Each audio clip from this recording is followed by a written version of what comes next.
திருமந்திரம் பாடல் 39. சிவன் நமக்கு நண்பன். வாழ்த்த வல்லார் மனதுள் உள்ளுறு ஜோதியை தீர்த்தனை அங்கே திளைக்கின்ற தேவனை ஏத்தியும் எம்பெருமான் என்று இறைஞ்சியும் ஆத்தம் செய்து ஈசன் அருள் பெறலாமே.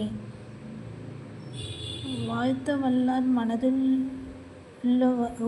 உறு ஜோதியை தீர்த்தனை அங்கே திளைக்கின்ற தேவனை ஏத்தியும் எம்பெருமான் என்று இறைஞ்சியும் ஆத்தம் செய்து ஈசன் அருள் பெறலாமே. விளக்கம்: சிவபெருமான் தன்னை வணங்கி வாழ்த்த வல்லவரின் மனதில் அறிவு பேரொளியை தோன்றுவான்.